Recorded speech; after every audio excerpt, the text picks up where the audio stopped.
you. Caller, can you tell us where you're calling from and your name? Hey, peace. It's the Majik Man calling from Nashville. Hello, how are you? I'm doing excellent. And actually, I've been waiting for the call into your show. Always here to show my support. And thank you so much, special honored guest, for being here. If you don't mind, how long have you been a doctor? I've been licensed since 2013, and I've been, practicing therapy since, like in the psychology world since, 2003 or something like that. Yeah, 2003. Studying psychology and got licensed in 2013. Perfect. So you're the perfect one for me to ask such a question. Okay, if a person or a people that has been traumatized for such a long time, right? Mm-hmm. Is it unreasonable for a person or a people to not only seek out ways to be able to heal themselves and each other? Is that being unreasonable? Unreasonable to want to heal yourself and others? Exactly. People who, what I'm saying, like they say, birds of a feather of course flock that's together. not unreasonable. Okay. It's very reasonable. Yeah. The reason why I ask that is because when I look at so many events that took tragic events around the world, but especially over here in the shores of America, right? For some reason, it seems like everyone else can have an attitude with the, never again, such as 911 or anything with what, like you say, what the people went through with the Holocaust. And as a person, right. we have soul and very, very compassionate, right? But what I don't comprehend for the life of me, it's like everyone else on this planet can speak about the things that took place in their story. But when it comes to the African American, if they speak about the atrocities and things like that took place for well over 400 years, all of a sudden, they're being told just forget about it. Is that being right. unreasonable? No, that's not unreasonable. As a person who's white, I will tell you that I don't want you to forget about it. You shouldn't forget about it. I don't want to forget about it. Keep speaking about it. Keep remembering it. Keep honoring it. Keep fighting it. Keep being angry about it. Keep speaking up about it. I want to speak up about it. It matters. It's important. No, nobody should forget. Why should we forget? That's exactly my point. I've been called everything but a child of God for it. My only other thing I want to say is what gets me is a lot of people who have been traumatized are still wanting to be set free like a slave.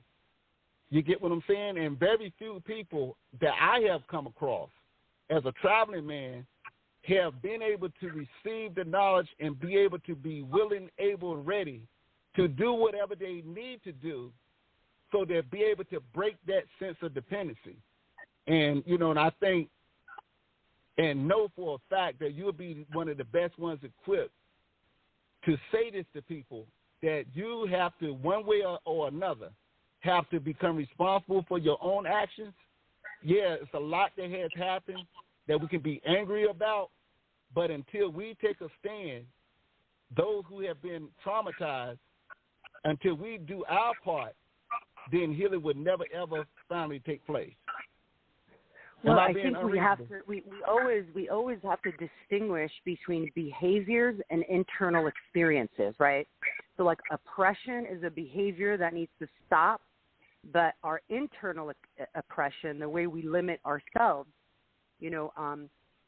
that's a different kind of freedom, right? Like, so we have we. Do you understand what I'm saying? Like, I could be if I don't like my house, I could leave my house and be free of my house. If I don't like my phone, I could get rid of my phone, if I feel oppressed by my phone. But my own thoughts and my feelings and my memories are with me. They're with me for my whole life. So, even though slavery, modern slavery still exists, but in a different way, even though, right, like the impact is still the same, right? Like, even though slavery doesn't exist, even though it does in some ways, right? Systemic racism is a form of slavery, but even though slavery does not exist, the memories, the anger, the feelings, the thoughts, they're with you. It's not about being free from our memories. It's about healing them, and it is about honoring them. It is not about forgetting them. It's about honoring them.